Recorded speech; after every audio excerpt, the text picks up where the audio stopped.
कि कैसे भगवान ने कबंध का उद्धार करके शबरी की कुटिया में प्रवेश किया। भगवान शबरी की कुटिया में पधारे थे कि ताहि दीन गति राम उदारा और शबरी के आश्रम पगधारा। मेरे प्रभु माता शबरी के आश्रम में प्रवेश करते हैं।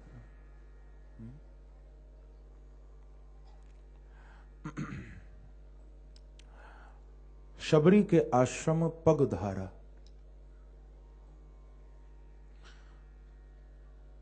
उस भक्ता के आश्रम में ठाकुर जी ने अपना चरण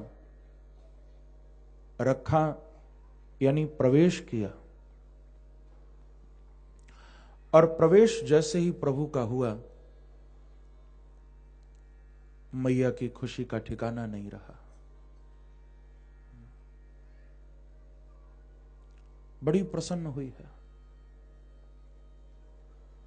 बहुत आनंद मिला। प्रसन्नता भगवान के दर्शन की है, ध्यान दीजिएगा। माता शबरी को प्रसन्नता भगवत दर्शन की तो है, लेकिन उससे भी बड़ी एक प्रसन्नता है, उससे भी बड़ी, कि शबरी देखी राम ग्रह आए, तो मुनि के वचन समुझ जिय भाए। भगवान के दर्शन की अति प्रसन्नता है, भगवान के आगमन का बहुत हर्ष है हृदय में, लेकिन उससे भी बड़ी प्रसन्नता, उससे भी ज्यादा हर्ष आज माता शबरी को इस बात का है कि आज ठाकुर जी के आगमन से मेरे गुरु की वाणी सत्य हो गई है। मेरे गुरुदेव ने जो मुझे आशीर्वाद दिया था, उनका आशीर्वाद आज सत्य हो गया है। और मेरे प्रभु का स्वभाव है कि भक्त गिरा सांची करन,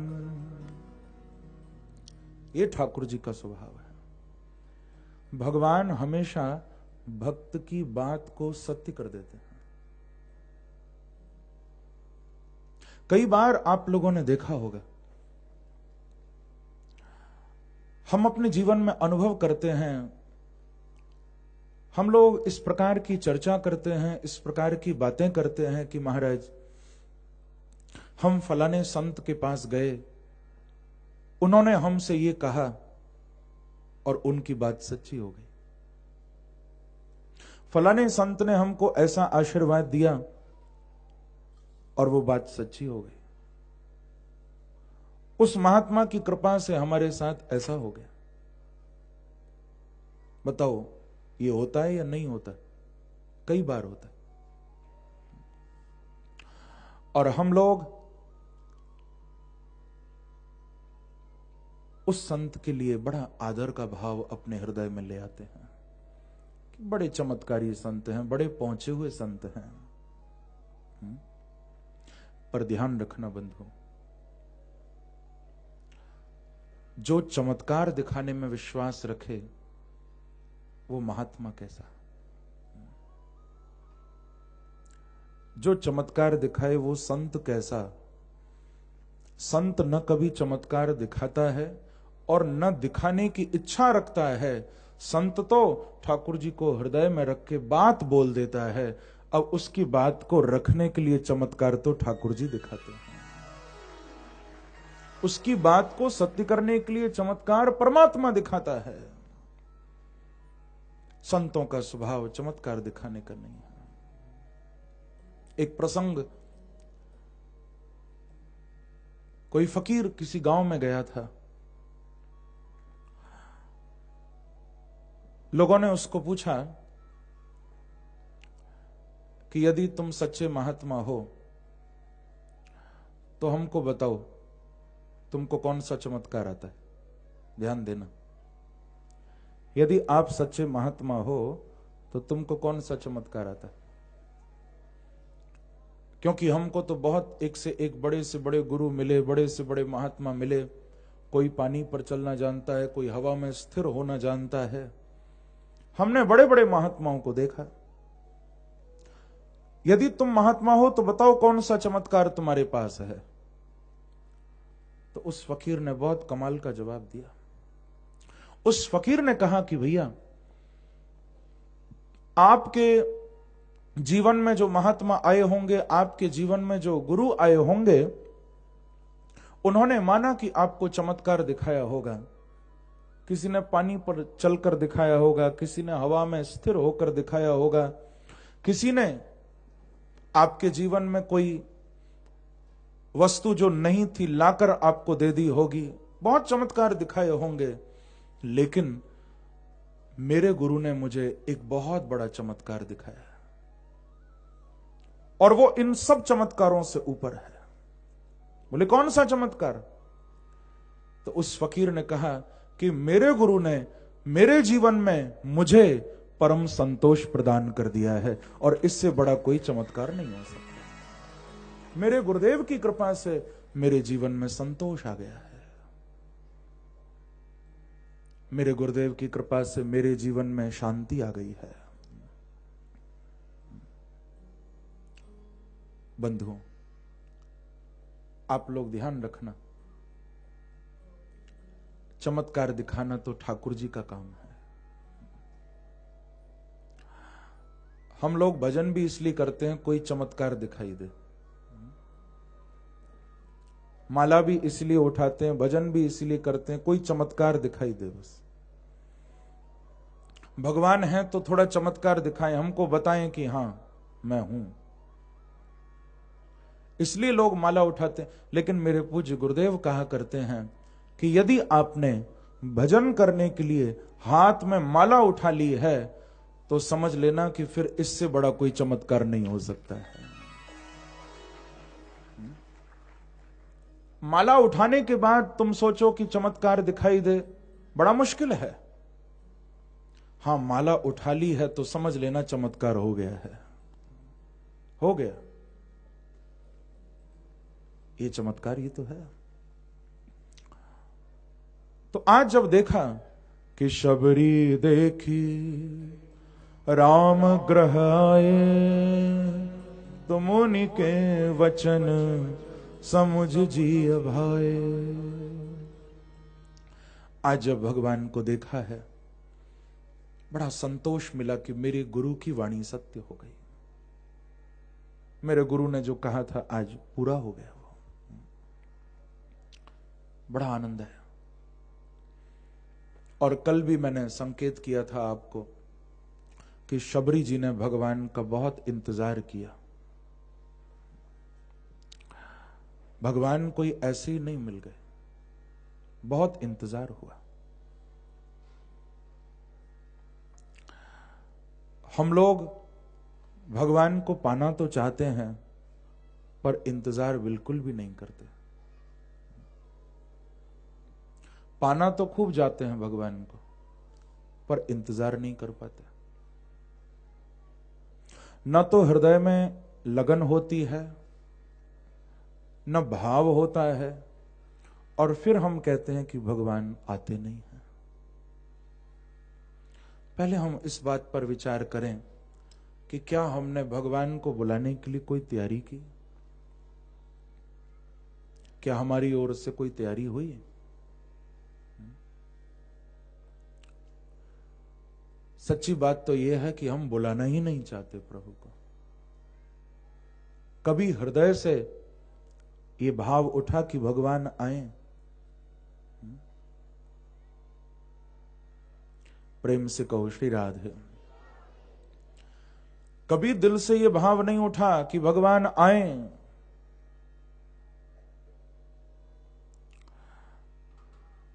बंधुओं, उनके आने में कोई देर नहीं है।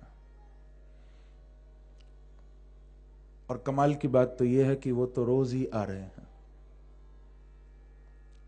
मुझे फिर कहना पड़ेगा, ये बात मैं बोला करता हूं हमेशा, कि आज तक तुमने उसे पास बुलाया ही नहीं।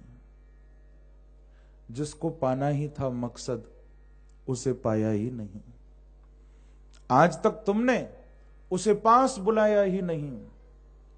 जिसको पाना ही था मकसद, उसे पाया ही नहीं।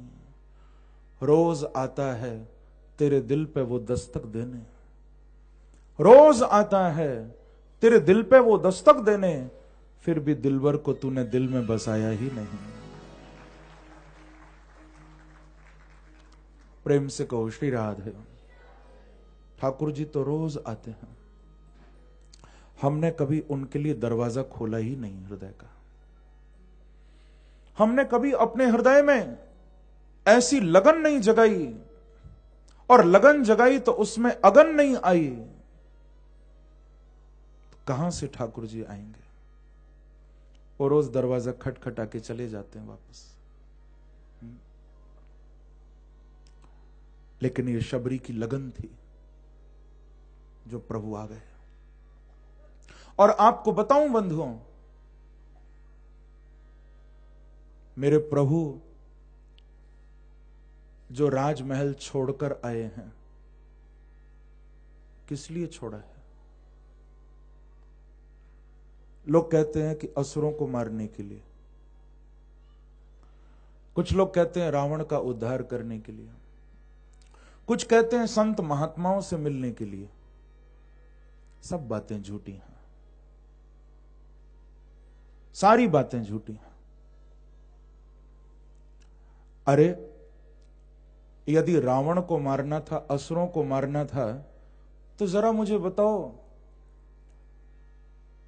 चक्रवर्ती सम्राट महाराज दशरथ, जिनका एक छत्र शासन था, सोचो उनके पास कितनी सेना होगी। यदि रावण आदि असुरों को, दुष्टों को मारना था, तो भगवान राजा बन के गद्दी पर बैठते ना, और उस विशाल सेना को लेकर जाते और फिर युद्ध होता। बताओ ना जरा, ये ठीक था या नहीं? घर में इतनी सेना है, सब लेकर जाते रावण को मारने, असुरों को मारने। कोई कहे कि संत महात्माओं को जाकर मिलना था, इसमें भी थोड़ी कमी लगती है, क्योंकि यदि उन संत महात्माओं का सम्मान प्रभु को करना था, तो उनके द्वारा उनको बुलाकर खूब यज्ञ करवा सकते थे ठाकुर जी, खूब उनको दान दक्षिणा यहां दे सकते थे, कितना उनका सम्मान हो सकता था, कितना उनका आदर किया जा सकता था। और कौन महात्मा ऐसा होता जो राम के यहां आने से मना कर देता? कौन होता? आपने सुना था विश्वामित्र जी तो ऐसा रुके थे कि जा ही नहीं रहे थे, तो कौन महात्मा मना करता? इसका मतलब है बंधुओं, ये सब बातें झूठी हैं। भरत जैसे प्रेमी भाई की इच्छा ठाकुर जी रख लेते, लौट जाते ना। भरत की इच्छा को भी नहीं रखा, कैसे भी करके लौटा ही दिया भरत को कि नहीं भरत, मुझे जाना ही पड़ेगा, मैं नहीं रुक पाऊंगा। इतना ज्यादा ठाकुर जी हट कर रहे हैं बन जाने के लिए, इतना ज्यादा भगवान किसी की बात नहीं मान रहे, किसी की परवाह नहीं कर रहे, मुझे तो जाना ही होगा।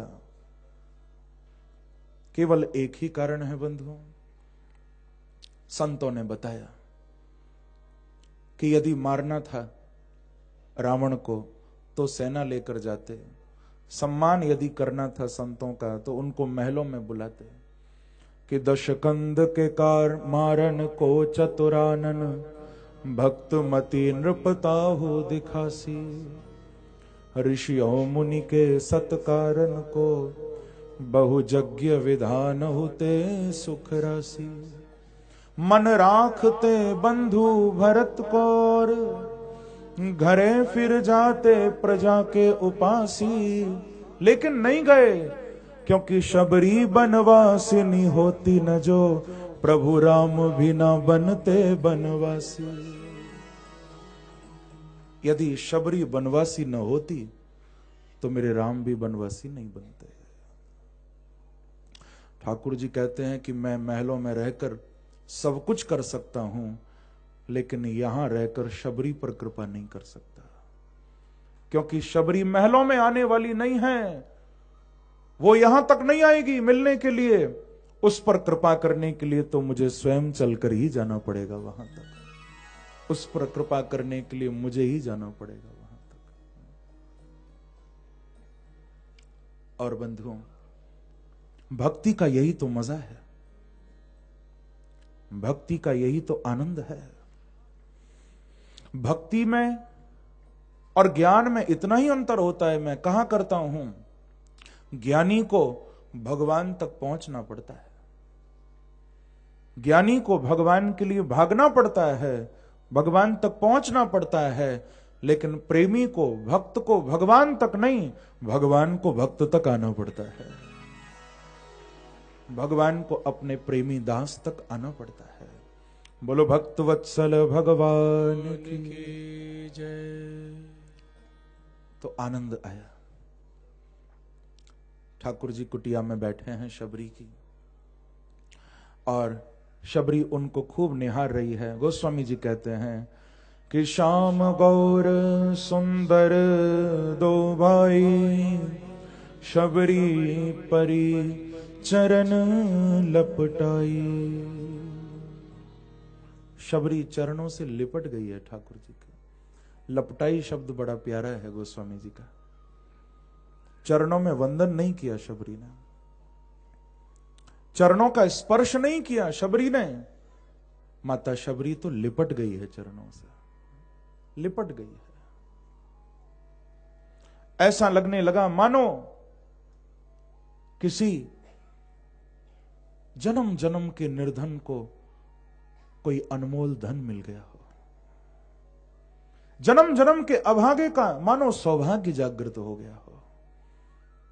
चरण लपटाई। बताओ, हम लोगों को जब हरे हरे नोट दिखाई देते हैं तो मन करता है ना लिपट जाएं, कैसे भी मिल जाएं बस, क्योंकि हमारा मन उनमें लगा हुआ है। जैसे संसार की भौतिक वस्तुओं को देखकर हमारा मन उनसे लिपटने का करता है, ऐसे ही ध्यान रखना, ठाकुर जी के चरणों को देखकर भक्त का हृदय भी लिपटने का करता है कि मैं पकड़ लूं, कैसे भी मैं लिपट जाऊं चरणों से। वो भी लपटना चाहता है, आश्लिष्ट हो जाऊं, भगवान को पकड़ लूं, कैसे भी आलिंगन हो जाए चरणों का, क्योंकि भगवान के चरण भक्तों के लिए अभीष्ट हैं। सब कुछ हैं भगवान के चरण। और भरत जी के लिए तो यहां तक कहा गया है मानस में, मधुप लुबुध इव। जैसे भंवरा होता है ना, वो फूल के लिए तड़पता है, ऐसा बैठ जाता है फूल पर, उसके मकरंद का आस्वादन करता है, उसके रस का आस्वादन करता है, और उस भंवरे का, उस भ्रमर का पेट नहीं भरता, उसको आनंद आता है चरणों में लिपट कर। बंधुओं, किसी भक्त ने तो भगवान को बड़ा सुंदर कहा,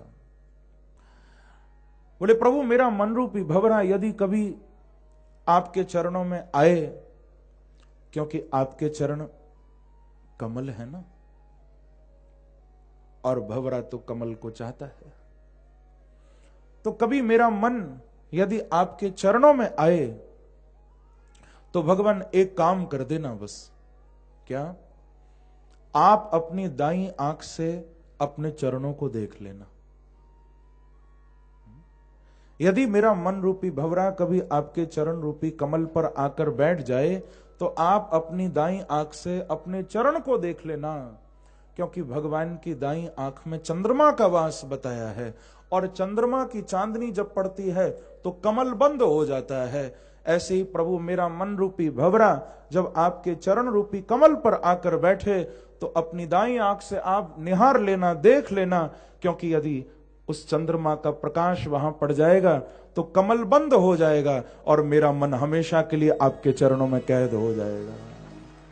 हमेशा के लिए मेरा मन रूपी ये भंवरा, ये भ्रमर आपके चरणों में कैद हो जाएगा। मैं यही चाहता हूं, मेरे लिए ये अभीष्ट है। तो शबरी पड़ी चरण लपटाई, माता शबरी भगवान के चरणों से लिपट गई है। भगवान को कुटिया में बड़ा आराम से बिठाया है मैया ने, और अब सोच नहीं पा रही है कि करूं क्या। पहले तो सोचा था कि जब आएंगे तो ये करूंगी, जब आएंगे तो वो करूंगी, अब आ गए तो क्या करूं। प्रेम से कहो श्री राधे। पहले से तो हम सोचते हैं कि ये करेंगे वो करेंगे, और जब वो आ गए तो अब सोचते हैं क्या करें, फिर कुछ समझ नहीं आता। फिर दिमाग काम करना बंद कर देता है बंधुओं। मैया को कुछ समझ नहीं आ रहा मैं क्या करूं अब। तो याद आया कि अरे कितनी तैयारी करती थी, कितने फल तोड़ तोड़ कर लाती थी। मेरे प्रभु आए हैं तो भूखे होंगे, जरा कुछ खिलाऊं तो इनको, भूखे आए होंगे। और गोस्वामी जी कहते हैं कि कंद मूल फल सुरस अति दिए राम कहुआ,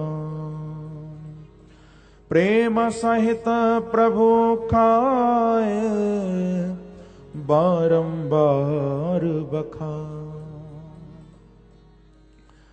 इस दोहे में बड़ा प्रेम है, बड़ा प्रेम है। शबरी ने जब भगवान को वो फल दिए तो महापुरुष कहते हैं कि शबरी अपनी तरफ से नहीं लाई थी, भगवान ने मांगे थे। प्रेम से कहो श्री राधे। क्योंकि शबरी तो इतनी मगन हो गई थी, उसे कुछ होश ही नहीं था। वो तो उस गौर श्याम छवि को, राम और लक्ष्मण को निहार रही थी, उनको तो होश ही नहीं था। ठाकुर जी बोले मैया मुझे भूख लगी है, मुझे भूख लगी है, क्या है खाने को, मुझे दे। तो तुरंत याद आया कि मैं तो रोज तैयारी करके रखती हूं। तुरंत दौड़ी दौड़ी गई और लेकर आई बेर के फल। और वो भी शबरी माता, आप सब जानते ही हो, उन फलों को भी चक चक के रखती थी ठाकुर जी के लिए, चखती थी, कहीं खट्टे न निकल आए। खट्टे फल कैसे दूंगी अपने प्रभु को, कच्चे होंगे तो कैसे खिलाऊंगी अपने राम को। चखती थी पहले,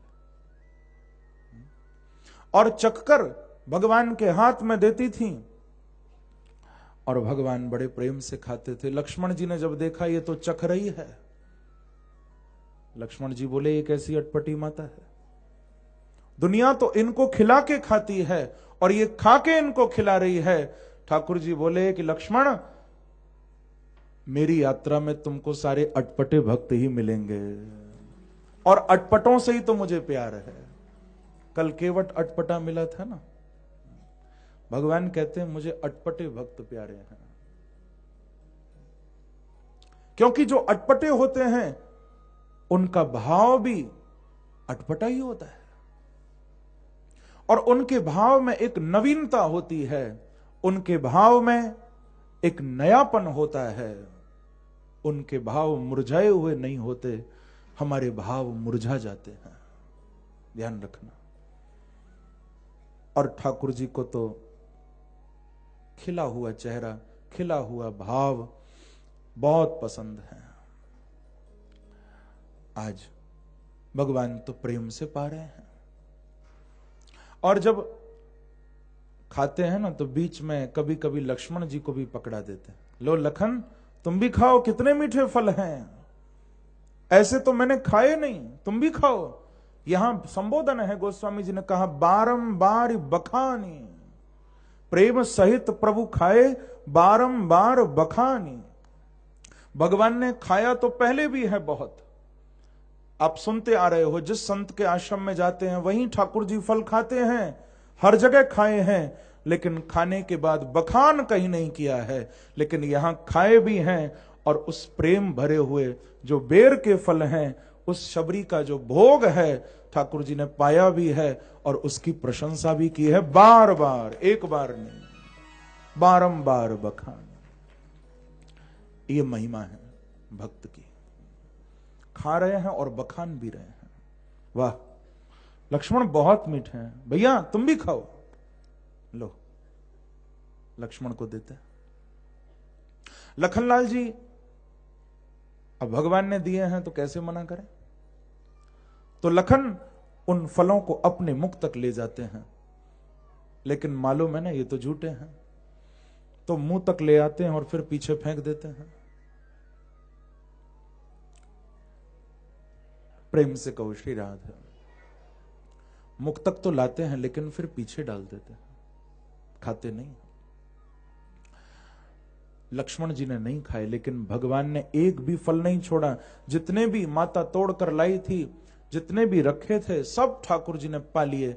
और भगवान बोले कि मैया अभी पेट नहीं भर रहा, मेरा पेट नहीं भर रहा।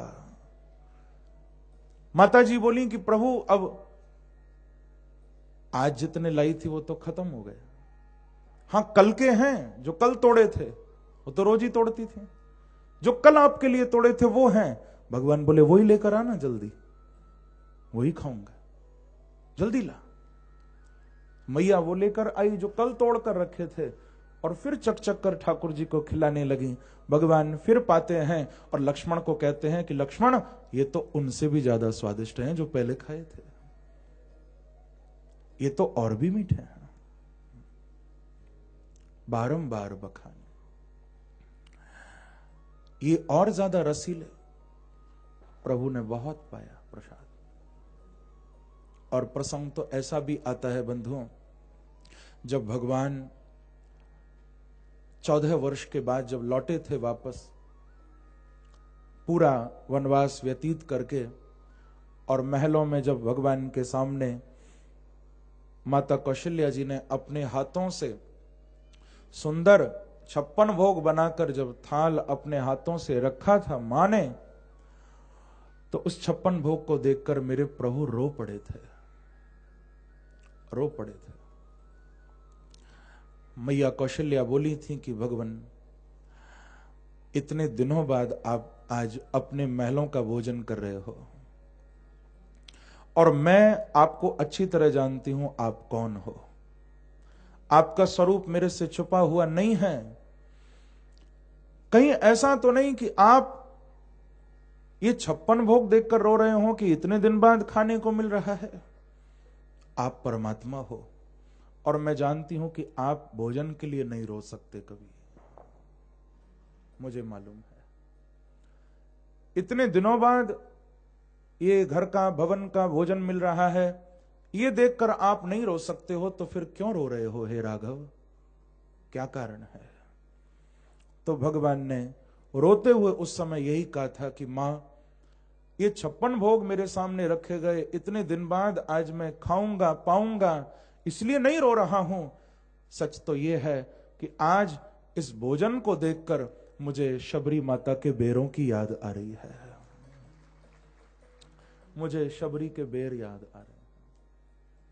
और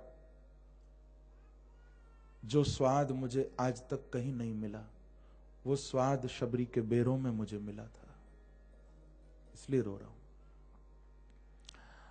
बंधुओं, भगवान के लिए भोग तो सब रोज ही लगाते हैं। हम लोग खूब अपने घरों में भोग लगाते हैं, रोज बनाते हैं।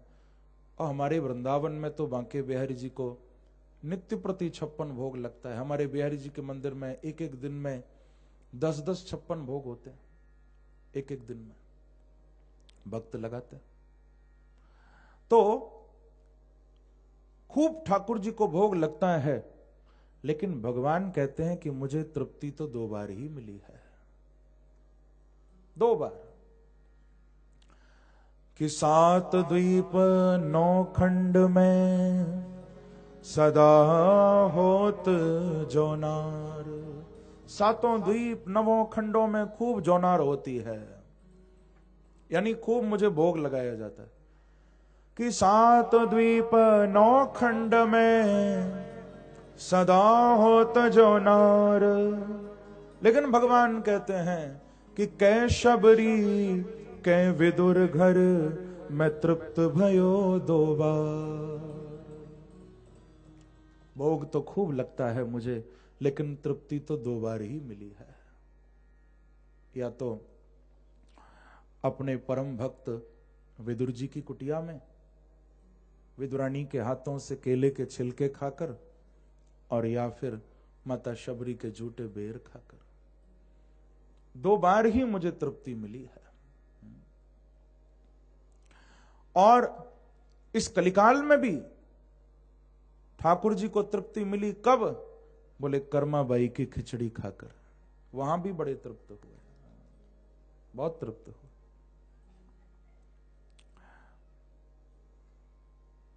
कर्माबाई तो रोज ठाकुर जी का भजन करती थी। ये जगन्नाथपुरी में रहती थी माता जी, खूब भजन करती थी। एक दिन भगवान दर्शन देने आ गए तो पूछा कि माता जी क्या दूं मैं आपको? कर्माबाई ने यही कहा था कि प्रभु यदि मेरे से प्रसन्न हो तो मैं यही चाहती हूं कि एक बार मैं बैठकर बनाऊं और आप मेरे हाथ से खाओ।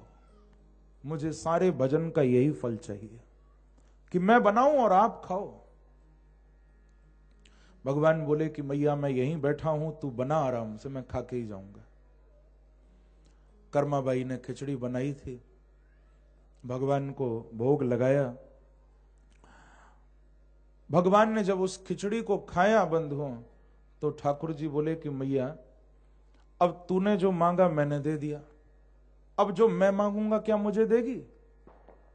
कर्माबाई बोले कि ठाकुर जी मेरे पास तो कुछ है नहीं देने को, प्रभु मैं क्या दूं आपको? भगवान बोले मैया तूने मेरे से जो मांगा मैंने दे दिया, अब मैं तेरे से ये मांग रहा हूं कि आज के बाद रोज मैं तेरे हाथों की बनी खिचड़ी खाने के लिए आया करूंगा, तू रोज मेरे लिए बनाया करना, ये मुझे दे दे तू, क्योंकि इतना स्वाद मुझे आया है, इतना आनंद मुझे आया है। मेरा पेट नहीं भरता, मेरा और खाने का मन करता है। कर्माबाई रोज बनाती थी, ठाकुर जी रोज खाने आते थे। और इस माता का वास्तव में नाम क्या था ये किसी को नहीं पता। असली नाम क्या था कर्माबाई का ये किसी को नहीं मालूम। ये नाम तो बाद में पड़ा है। जब भगवान इसके दरवाजे पर सुबह सुबह आते थे, कर्माबाई कभी उठने में लेट हो जाती थी थोड़ा, तो खिचड़ी भी थोड़ा देर से बन पाती थी। अब उधर जगन्नाथ जी के मंदिर के खुलने का समय हो जाता था, भगवान इसके दरवाजे पर खड़े रहते थे और प्रभु आवाज लगाते थे कि अरे मां जल्दी कर, जल्दी कर मां, जल्दी कर। तो उस माता का नाम ही पड़ गया कर मां, जल्दी कर मां, भगवान बोलते थे ना, नाम पड़ गया कर मां। खूब खिचड़ी खाई भगवान ने उसके हाथ की। और बंधुओं मैंने तो यहां तक सुना है कि आज भी जब जगन्नाथ जी को सुबह भोग लगता है, सबसे पहले खिचड़ी का ही भोग लगता है। 56 भोग ते पहले खींच कर्मा की भावे, नाभाजी ने लिखा भक्तमाल में। आज भी जब वहां पर पंडा पुजारी भोग लगाते हैं भगवान को खिचड़ी का प्रातः काल, तो वहां पर यह बोला जाता है कि भगवान आपकी मैया कर्मा के यहां से आपके लिए खिचड़ी आई है, आप भोग लगाओ। क्योंकि जब कर्मा का शरीर छूट गया था, जगन्नाथ जी रोए थे बहुत, अब मुझे कौन खिचड़ी खिलाएगा? तो वहां के राजा ने ये व्यवस्था की कि प्रभु अब खिचड़ी वहां से तो आएगी नहीं, जैसे तैसे हम बनवाएंगे, लेकिन उस मां के नाम से ही आपको भोग लगाया जाएगा। अब वैसा भाव हम भले ही न ला पाए तो आपकी मां का नाम लेकर आपको भोग लगा दिया करेंगे। ये प्रसंग हमको शिक्षा दे रहा है बंधुओं कि यदि भगवान को हृदय से खिलाने का भाव हो, यदि हृदय से ठाकुर जी को भोग लगाने का भाव हो तो बंधुओं ध्यान रखना, मेरे प्रभु उस भोग को पाते हैं और उनका पेट नहीं भरता, इसीलिए कर्मा के नाम का भोग आज तक ठाकुर जी पा रहे हैं। भगवान पाते हैं और पेट भी नहीं भरता, और चाहिए उनको, और चाहिए। बंधुओं, भगवान को आप प्रेम से खिलाओ। वस्तु की महिमा नहीं है, तुम्हारे भाव की महिमा है। वस्तु की कोई कीमत नहीं है। अब बताओ, केले के छिलके कौन खा सकता है? कौन खाएगा? वो कोई खाने की चीज है? फिर भी ठाकुर जी खा गए। क्या मिला होगा सोचिए। भगवान का तो मुख ही इतना कोमल है, सोचकर भी हृदय कांप जाता है कि कोमल मुख से ठाकुर जी ने वो छिलके खाए होंगे केले के। वो कठोर छिलके और ठाकुर जी का कोमल मुख, फिर भी खा गए। भगवान वस्तु नहीं देखेंगे आपकी, ठाकुर जी केवल आपका भाव देखेंगे। और मैंने बताया था कि मेरे प्रभु खाने में तो पूरे हैं, खाने में कमी नहीं छोड़ते। हम लोग वृंदावन में जब बांके बिहारी जी का श्रृंगार करते, मैं बताता हूं कभी कभी, जब हम बिहारी जी का श्रृंगार करते हैं अंदर सेवा में, तो कभी तो अपना मुकुट खो देते हैं, कभी ठाकुर जी कुंडल खो देते हैं, कभी बाजूबंद नहीं मिलता बिहारी जी का। बड़ी मुसीबत होती है। श्रृंगार कैसे करे भक्त, दर्शन खुलने का समय हो जाता है, ऐसी लीलाएं करते हैं। कभी पगड़ी नहीं बंधवाते अपनी, बार बार बांधो, बार बार खुलती है। रोज ऐसे करते हैं। और उनको कान में धीरे से बोल दो कि प्रभु चिंता मत करो, आज रात को 1 किलो गरम गरम रबड़ी का भोग लगवाएंगे, तो तुरंत अपने आप श्रृंगार करवा लेते हैं अपना। बोलो वृंदावन बिहारी लाल की जय। तो खाने में ठाकुर जी पूरे। उनको बस कह दो कि भगवान चिंता मत करो, आज खूब कचौड़ी का, खूब बेड़ई का खूब भोग लगाएंगे, खूब जैसा आप चाहो वैसा आपको भोग लगेगा। लड्डू खाने हो लड्डू खाओ, बेसन के, मगज के, खूब लगाएंगे। अब ज्यादा नहीं बोलूंगा क्योंकि एकादशी है ना आज।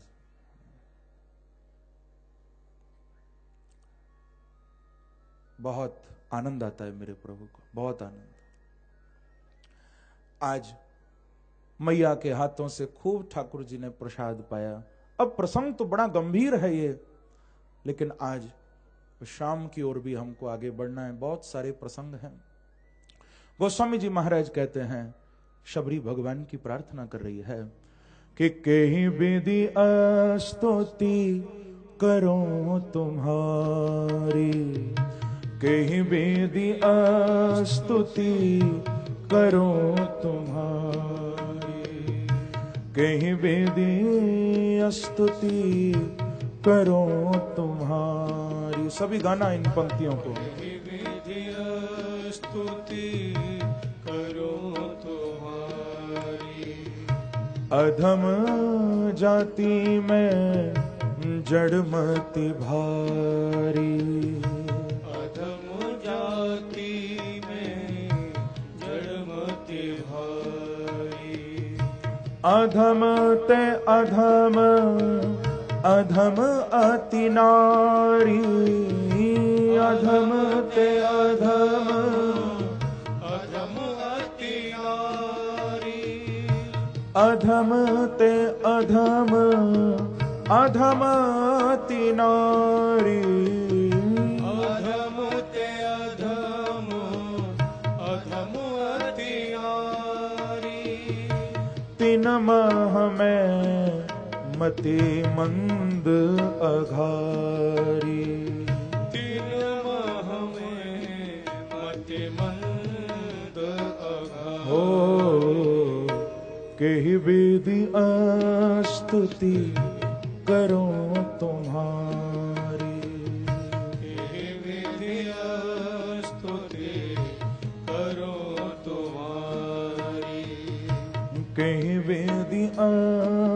स्तुति करो तुम्हारी। हे मेरे प्यारे, स्तुति करो तुम्हारी। शबरी ठाकुर जी को कह रही हैं कि भगवान, मैं समझ नहीं पा रही कि आपकी स्तुति कैसे करूं, क्योंकि मैं तो मंदमती हूं। अधम ते अधम, अधम अति नारी। कोई अधम से भी अधम हो तो आप समझ लेना मैं उससे भी नीचे हूं। यह है शबरी जी की दीनता, यह है उनका दैन्य। जिनकी कुटिया में भगवान आ गए हैं, जिनके लिए आए हैं, वो कह रही हैं कि प्रभु मैं तो किसी लायक नहीं हूं।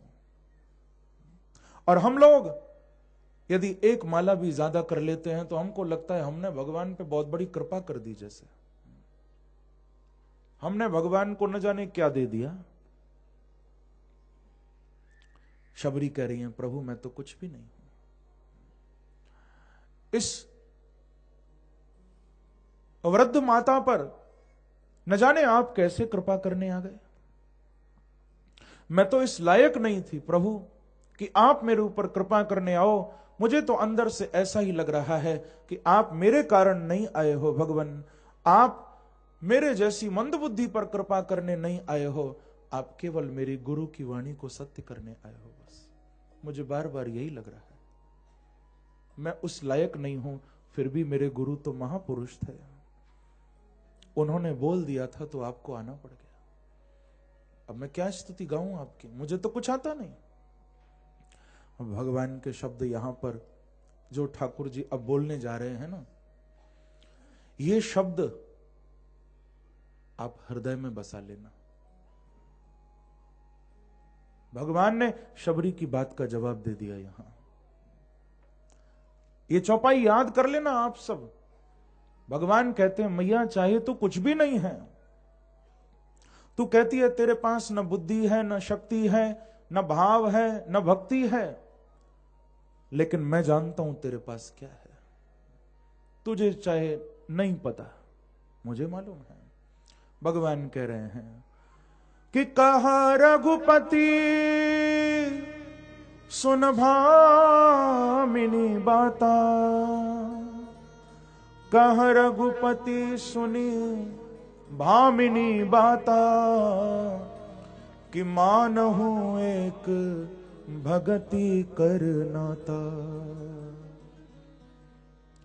कितने प्यारे शब्द हैं। भगवान कहते हैं कि माता जी मुझे और दुनियादारी से कोई मतलब नहीं है, मुझे सांसारिक बातों से कोई परवाह नहीं, कोई मतलब नहीं है। मैं और किसी रिश्ते को मानता नहीं हूं, क्योंकि संसार के लोग तो न जाने कैसे कैसे कितने कितने रिश्ते बनाते हैं। भगवान कहते हैं कि मेरी नजरों में कोई रिश्ता उतना बड़ा नहीं है। मैं यदि किसी रिलेशन को, किसी रिश्ते को यदि मैं बहुत सम्मान देता हूं, मानता हूं, तो वो केवल प्रेम का नाता है, केवल भाव का नाता है, केवल भक्ति का नाता है। कि मानहु एक भगति करनाता, मैं केवल एक इसी रिश्ते को जानता हूं और मुझे कोई नाता नहीं पता दुनिया का, और किसी संबंध को मैं नहीं जानता हूं संसार के। हां, ये भक्ति रूपी ये नाता मुझे प्रिय है। और मैया तेरे भोलेपन पर ही तो रीझ कर आया हूं मैं। तू कहती है कि तू कुछ नहीं है, भगवान कहते हैं कि जो कुछ नहीं होता वही तो मुझे प्यारा है। क्योंकि हम लोग तो माने बैठे हम तो बहुत कुछ हैं। कौन ये कहेगा कि मैं कुछ नहीं हूं। हमने न जाने कितनी धारणाएं अपने अंदर बना रखी हैं, हम ये हैं, हम वो हैं। भगवान कहते हैं कि जब तक तुम बहुत कुछ हो तब तक तुम मेरे नहीं हो, और जब तुम कुछ नहीं हो तब तुम मेरे हो। क्योंकि बहुत कुछ होने का मतलब है कि हम अभिमानी हो गए हैं। और ये दो पंक्तियां जो शबरी जी ने बोली हैं, ये बता रही हैं कि भगवान को पाने के बाद भी भगवान के आने के बाद भी मैया के अंदर अभिमान नहीं है बिल्कुल। और कोई होता तो कह देता कि देखो मेरा भजन, देखो मेरी साधना की ताकत, भगवान को खींच के ले आई।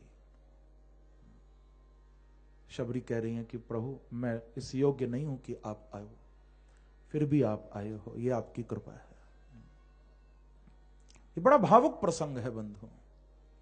भगवान केवल प्रेम के नाते को मानते हैं। आप यदि उनके पास जाओगे, भगवान ये नहीं पूछेंगे कि तेरा परिवार कितना है, भगवान ये नहीं पूछेंगे तेरा परिवार कितना है, भगवान ये भी नहीं पूछेंगे कि तेरा व्यापार कितना है। भगवान आपसे यदि पूछेंगे तो केवल इतना पूछेंगे कि ये बता मुझसे प्यार कितना है तेरा। व्यापार कितना है, परिवार कितना है, व्यवहार कितना है, इन सब से कुछ मतलब नहीं मेरे प्रभु को। वो तो पूछेंगे बेटा तेरा प्यार कितना है, कितना प्रेम करता है तू। हम बाकी सब भगवान को देते हैं, प्यार ही तो नहीं दे पाते। मैं देखता हूं लोग घर में मंदिर भी भगवान का बना लेते हैं, लेकिन क्या फायदा। मंदिर में पूजा करने के लिए भी लोग किसी बहादुर को रख लेते हैं, किसी रामू को रख लेते हैं। हाँ, कि हमें तो फुर्सत नहीं, तू टाइम पर घंटी बजा दिया कर, तू टाइम पर माला पहना कर आरती घुमा दिया कर। क्या फायदा। ध्यान रखना बंधुओं, ये सूत्र दे रहा हूं आज आपको, इस बात को याद करके जाना कि जीवन में हर काम के लिए आप नौकर रख लेना, लेकिन मां बाप की सेवा करने के लिए और भगवान का भजन करने के लिए नौकर मत रखना। माता पिता की सेवा करने के लिए और ठाकुर जी से प्रेम करने के लिए, उनकी पूजा करने के लिए कभी नौकर नहीं, क्योंकि ये सौभाग्य बार बार नहीं मिलता है। मां बाप की सेवा जब तक है तब तक ही तो करोगे, एक दिन तो वो चले ही जाएंगे, फिर रोओगे कि हम सेवा नहीं कर पाए। तो वहां स्वयं अपना समय देना, चाहे कितने भी तुम व्यस्त क्यों ना हो, टाइम देना। और भगवान की पूजा भी जितनी हो सके स्वयं करना आप, तो आनंद आएगा। तो मेरे प्रभु को केवल प्रेम ही पसंद है कि मानहु एक भक्ति कर नाता। भगवान कहते हैं कि भक्ति का नाता मुझे बड़ा प्रिय है, बहुत पसंद है मुझे। नाता शब्द संकेत कर रहा है कि भगवान से कोई रिश्ता आप दिल से जोड़ना, भगवान से कोई रिश्ता हृदय से जोड़ लेना आप। क्योंकि बंधुओं, संतों ने कहा संबंधादेव मोक्षः। मुक्ति के लिए कोई बड़े बड़े उपाय करने की जरूरत नहीं है। मोक्ष के लिए कोई बहुत बड़े बड़े साधन करने की जरूरत नहीं है। क्या करना है, बस भगवान से संबंध बना लो। कोई संबंधादेव मोक्षः, जो संबंध आप बना सको भगवान से बना लो बस एक बार, और कुछ भी करने की जरूरत नहीं। अयोध्या में एक संत रहते थे, पहले मैं सुनाता था ये कथा बहुत। अयोध्या में एक संत रहते थे, उनका नाम था उमापति जी। अद्भुत संत थे, आज मुझे याद आई है ये उनकी, बहुत अद्भुत ये कथा है और सच्ची है, ज्यादा पुरानी भी नहीं। उमापति जी महाराज अयोध्या में रहते थे और उनका ठाकुर जी के प्रति, अवध बिहारी के प्रति, कनक भवन में जो विराजमान है रघुनाथ जी, उनके प्रति उमापति जी का शिष्य भाव था कि राम जी हमारे शिष्य हैं और हम इनके गुरु हैं, ये भाव था। और वो क्या करते, रोज जब मंदिर में आते थे, मंदिर में आकर सुंदर एक गले में माला पहन कर आते थे और मंदिर में आकर वो माला अपने गले से उतारकर पुजारी जी को देते और कहते कि पुजारी जी लो हमारे चेला जी को पहना दो, गुरु जी की प्रसादी माला हमारे शिष्य को पहना दो। पुजारी उनके भाव को समझता था कि इनका भाव भगवान के चरणों में बिल्कुल सत्य है, कोई बनावटीपन नहीं है। तो पुजारी उनकी पहनी हुई माला ठाकुर जी को पहना देते थे। ये रोज का नियम था। लोगों को जब मालूम चला, लोग कहां समझने वाले। आज हम मीरा के भजन गा रहे हैं, आज हम कबीरदास के पद गा रहे हैं, आज हम रैदास के पद गा रहे हैं, आज हम गोस्वामी जी की इतनी चर्चा यहां पर श्रवण कर रहे हैं, लेकिन ये तो बताओ कि इनके रहते हुए इनका कितना सम्मान हुआ। मीरा के रहते हुए क्या उसकी कीमत समझी गई? कितना विरोध हुआ। लोगों का काम है विरोध करना, लोग विरोध करते हैं, बहुत विरोध करते हैं। और बंधुओं, भगवान भी चाहते हैं कि मेरे भक्त का थोड़ा विरोध हो। ठाकुर जी भी चाहते हैं कि मेरे भक्त का थोड़ा विरोध हो, क्योंकि विरोध होने के बाद ही हम लोगों का विरोध होता है तो हम गिर जाते हैं, लेकिन भक्त का विरोध होता है तो भक्त और ऊपर उठ जाता है और ऊंचाइयों को प्राप्त कर लेता है। गोस्वामी जी का बहुत विरोध हुआ था जब मानस की रचना हो गई थी। कितना विरोध किया लोगों ने। काशी के ब्राह्मण मान्यता देने को तैयार नहीं थे। बड़ा विरोध हुआ कि भाषा में लिख दी, हम इस ग्रंथ को मान्यता नहीं देंगे। बात बढ़ती गई तो बाद में सभी बड़े बड़े ग्रंथों को मानस जी के साथ काशी में विश्वनाथ जी के निकट रखा गया था, भोलेनाथ के निकट, भोले बाबा के निकट रखा गया। और सबसे नीचे मानस जी, ऊपर पुराणों का और फिर उसके ऊपर वेदों का प्रतिष्ठापन किया गया। सारे ग्रंथ रख दिया। रात्रि में मंदिर बंद हुआ और जब सुबह मंदिर खुला था, यह बिल्कुल सच्ची घटना है, सुबह जब मंदिर खुला था तो सभी ग्रंथ नीचे थे और सबसे ऊपर रामचरितमानस रखी हुई थी और भोलेनाथ के हस्ताक्षर हो रहे थे कि सत्यम शिवम सुंदरम, सत्यम शिवम सुंदरम, हस्ताक्षर हो रहे थे। सबसे ऊपर मानस जी रखी हुई थी। प्रेम से कहो श्री राधे।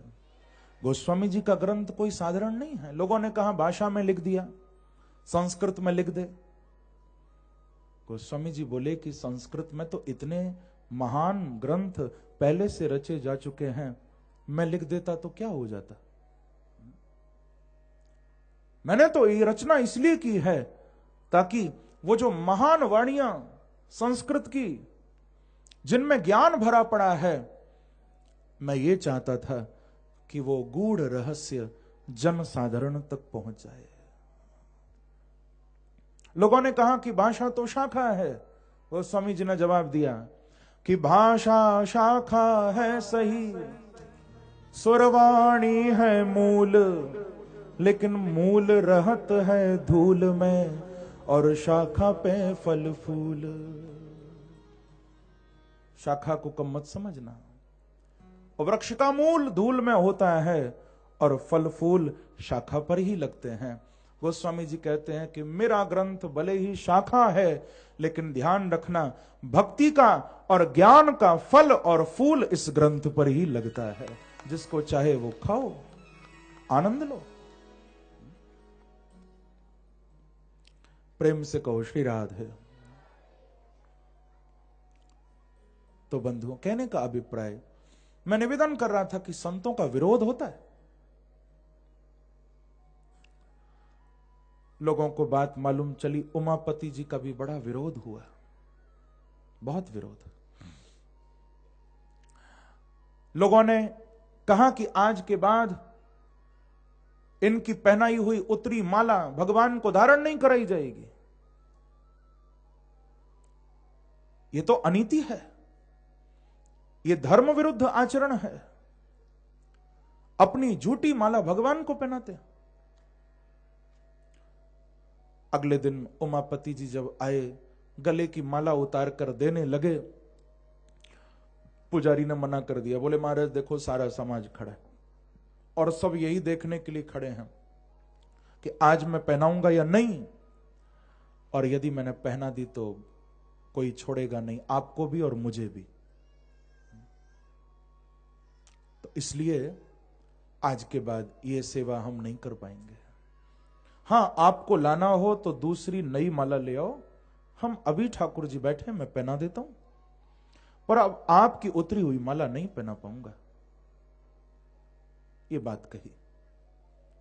बंधुओं, इस बात को सुनकर मुस्कुराए उमापति जी और कहा ठीक है, मैं अभी माला मंगा देता हूं। तुरंत माला मंगाई बाजार से पैसे देकर, बिना पहनी हुई एकदम सुच्ची माला। उस माला को लेकर पुजारी जी को दिया कि लो आप पहना लो भगवान को, ये नई माला है, कोरी मैंने नहीं पहनी है, तुम पहना लो। और तुरंत पुजारी ने लेकर, बहुत ध्यान से सुनना, पुजारी ने लेकर वो माला भगवान को धारण कराई। जैसे ही पहनाई, माला अपने आप टूटकर नीचे गिर गई, टूटकर नीचे गिर गई। फिर माला उठाकर जोड़ी, फिर धारण कराई। जैसे ही पहनाई फिर टूटकर नीचे गिर गई। फिर पकड़ी पुजारी ने माला, फिर उसको बांधा, सारा समाज देख रहा है। फिर ठाकुर जी को धारण कराई, फिर टूटकर नीचे गिर गई। उमापति जी बोले पुजारी जी माला मुझे दो, मुझे दो माला, ये ऐसे नहीं पहनेंगे। माला ली उन्होंने, अपने गले में धारण किया और कहा अब पहनाओ मेरे शिष्य को। पुजारी ने जो धारण कराया, ठाकुर जी का मुकुट झुक गया और उस माला को प्रभु ने धारण कर लिया। मुकुट झुक गया। बोलो अवध बिहारी सरकार की जय, कनक बिहारी सरकार की जय। उस माला को पहन लिया प्रभु ने। तो भक्तों का वो सारा समाज देख लिया सबने कि वास्तव में इनका भाव सत्य है। बंधुओं, ऐसे अनोखे भक्त थे उमापति जी। जब मंदिर में दर्शन करने आते थे ना, तो पुजारी से आधा पर्दा बंद करवा दिया करते थे, क्योंकि राम जी के गुरु हैं। तो मन में यह भाव था कि सीता जी तो हमारी बहू हुई और बहू को तो हमसे पर्दा करना चाहिए ना, क्योंकि पर्दे की प्रथा तो बहुत होती थी पहले, अब तो खत्म हो गए पर्दे। उमापति जी को लगा कि बहू हैं तो पर्दा करना चाहिए हमसे, तो जब मंदिर में आते थे आधा पर्दा बंद करवा देते थे और भगवान राम को देखते, खूब आशीर्वाद देकर चेला जी सुखी रहो खूब, ऐसा कहकर चले जाते थे। एक बार मंदिर में आए, पुजारी थोड़े प्रमादी हो गए, वो पर्दा बंद नहीं कर पाए थे, और जब उमापति जी मंदिर में प्रवेश करने लगे तो इनका भाव कितना सुदृढ़ था। पुजारी तो आधा पर्दा नहीं लगा पाया, किशोरी जी, जानकी जी स्वयं खड़ी हुई और अपने हाथों से आधा पर्दा लगा दिया। मानो मैया को उठना पड़ा, सीता जी ने उठकर पर्दा लगाया। ये देखकर उमापति रो पड़े, बहुत रोए। पुजारियों को धिक्कारा कि तुम लोग इतने प्रमादी हो, उठकर पर्दा नहीं बंद कर पाए, आज तुम्हारी वजह से मेरी बहुरानी को कष्ट हुआ।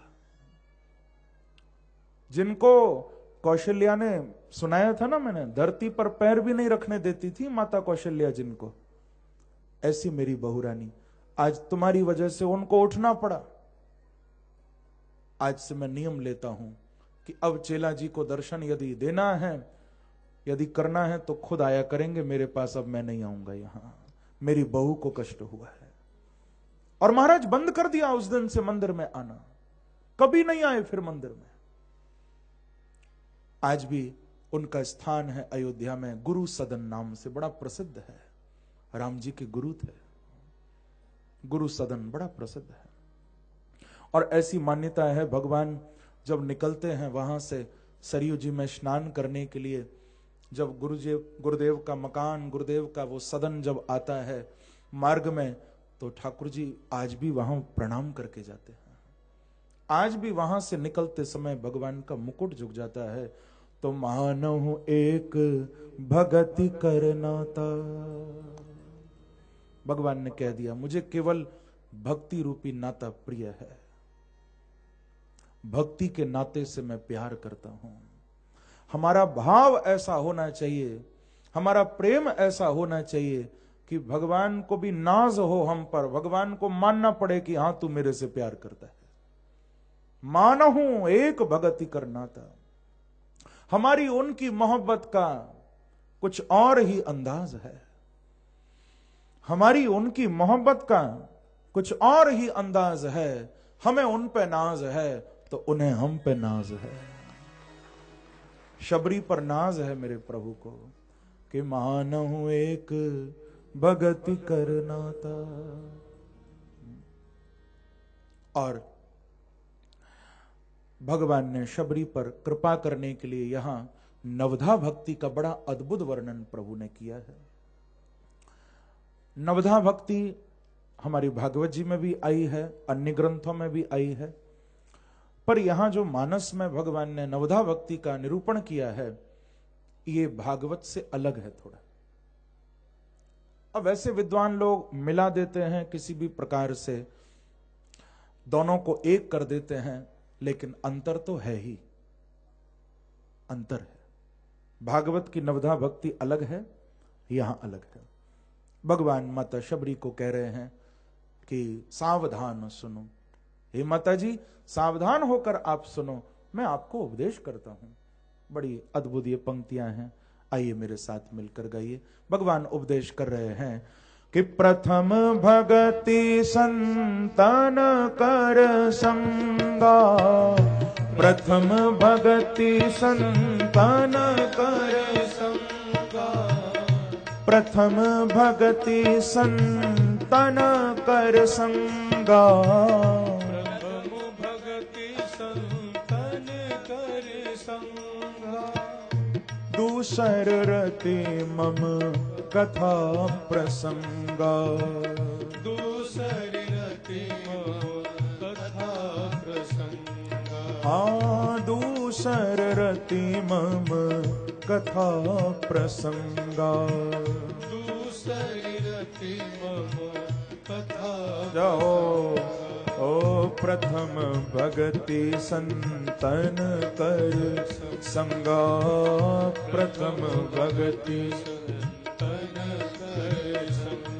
ओ दूसर रति मम कथा प्रसंगा, दूसरी रति मम कथा प्रसंगा, गुरुपद पंकज सेवा तीसर भगति अमान, चौथी भगति मम गुण गण करे कपट तजगान, हो करे कपट तजगान, हाँ करे कपट तजगान, ओ करे कपट तजगान। माता जी सुनिए, ओ मंत्र जाप मम दृढ़ विश्वासा, मंत्र जाप मम दृढ़ विश्वास, ओ मंत्र जाप मम दृढ़ विश्वासा, मंत्र जाप मम दृढ़ विश्वास, ओ पंचम भजन सो वेद प्रकाश, पंचम भजन सो वेद प्रकाश, ओ छठ दमशील बिरति बाहु कर्मा, छठ दमशील बिरति बहु कर्मा, निरत निरंतर सजन धर्मा, निरत सुमिरत निरंतर सजन धर्म। ओ सातव सम मोहि मैं जग जा देखा, सातव सब मोहे मैं जग देखा। मोते संत अधिक कर लेखा, मोते संत अधिक कर लेखा। ओ आठव जथा लाभ संतोषा, आठम जथा लाभ संतोषा। आठव जथा लाभ संतोषा।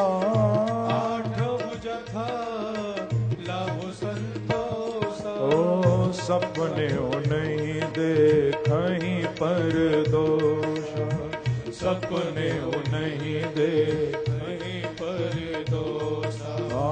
सपने नहीं देखहीं पर दोषा, सपने हो नहीं देखूं पर दोषा। ओ नवम सरल सब सन छलहीना, नवम सरल सब सन छलहीना। नवम सरल सब सन छलहीना। नवम सरल सब सन छलहीना। ओ मम भरोस हिय हर्ष न दीना, मम भरोस हिय हर्ष न दीना। मम भरोस हिय हर्ष न दीना। मम भरोस हिय हर्ष न दीना। ओ सोई अतिशय प्रिय भामिनी मोरे, सोई अतिशय प्रिय भामिनी मोरे। सोई अतिशय प्रिय भामिनी मोरे। सोई अतिशय प्रिय भामिनी मोरे। ओ सकल प्रकार भगति दृढ़ तोरे, सकल प्रकार भगति दृढ़ तोरे। सकल प्रकार भगति दृढ़ तोरे। सकल प्रकार भगति दृढ़ तोरे। भगवान बड़ा अद्भुत उपदेश करते हैं 9 प्रकार की भक्तियों का, और बहुत सरल यहां पर कुछ लक्षण भक्तों के प्रभु ने बताए हैं। अब व्याख्या यदि होगी तो बहुत समय चाहिए। भगवान ने माता शबरी के सामने ये 9 लक्षण बताए हैं। बस मैं एक रहस्य पर आप लोगों का थोड़ा ध्यान खींचूंगा। भगवान ने ये जो 9 प्रकार की भक्ति बताई है, ठाकुर जी कहते हैं इनमें से एक भी यदि किसी के अंदर हो तो वो मुझे प्यारा है। एक भी यदि किसी में हो, और फिर कह रहे हैं कि सकल प्रकार भगति दृढ़ तोरे। देखो माताजी, मैंने जो भी यहां पर भक्तियां आपको बताई अभी, ये सारी आपके अंदर हैं। अब मैं आपसे पूछूंगा, यदि ये सब शबरी में है तो बताने की क्या जरूरत है? फिर क्यों बताई? कहां सावधान होकर सुनो, मैं सुना रहा हूं। जब ये सब बातें शबरी के अंदर पहले से हैं, प्रथम भगति संतन कर संगा, दूसर रति मम कथा प्रसंगा, मंत्र जाप मम दृढ़ विश्वासा, यदि ये सब बातें माता शबरी में हैं तो बताई क्यों गई? फिर केवल एक कारण है। आज ठाकुर जी ने जब शबरी के प्रेम को पाया, जब ठाकुर जी ने भोग लगाया, तो भगवान का मन हुआ कि मैं मैया की स्तुति करूं, मैं माता शबरी की स्तुति गाऊं। मचल रहे हैं प्रभु शबरी की प्रशंसा करने के लिए, स्तुति करने के लिए, और ये भी जानते हैं कि यदि इनका नाम लेकर मैं करूंगा तो ये अभी मेरा मुख बंद करा देंगे और कहेंगे प्रभु मेरी स्तुति गा रहे हो आप, मैं किसी लायक नहीं। यदि मैं इनका नाम लेकर स्तुति करूंगा तो ये मेरी वाणी बंद कर देंगी, मुंह पर हाथ रख देंगी कि मेरी स्तुति मत करो। तो भगवान ने नवधा भक्ति के उपदेश के बहाने मानो अपनी माता शबरी की स्तुति यहां पर गाई है। सकल प्रकार भगति दृढ़ तोरे, मैया तेरे अंदर सब कुछ है। प्रशंसा कर रहे हैं शबरी की। बहुत सारे भाव हैं। भगवान ने उपदेश किया और फिर गोस्वामी जी वर्णन करते हैं कि प्रभु ने पूछा है कि अब मुझे आगे क्या करना है, मैं कहां जाऊं, कैसे मैं जनक नंदिनी को ढूंढूं। तो शबरी ने मार्ग भी बताया कि प्रभु अब आपको पंपा सरोवर तक जाना चाहिए, वहां पर सुग्रीव से आपकी मित्रता होगी और सुग्रीव आपकी बहुत मदद करेगा किशोरी जी को खोजने में, ढूंढने में। तो भगवान शबरी को आशीर्वाद देकर जाने लगे। बोले नहीं प्रभु, जब तक मैं न चली जाऊं आप मत जाना। और वहीं पर माता शबरी योगाग्नि में अपने शरीर को समर्पित कर देती हैं और भगवान उनको सीधे अपने धाम भेज देते हैं। बोलो भक्त वत्सल भगवान की जय, शबरी माता की जय। फिर ठाकुर जी आगे बढ़े हैं और महापुरुषों से, संतों से मिले हैं। पंपा सरोवर पर प्रभु पहुंचे हैं। वहां बहुत अच्छी तरह ठाकुर जी ने अपना आसन जमाया है। नारद जी को मालूम चला, नारद जी को लगा कि मैं थोड़ा भगवान से मिलूं, क्योंकि इस समय प्रभु विरहवंत हैं। ध्यान देना, ठाकुर जी इस समय विरह में हैं क्योंकि सीता जी चली गई हैं।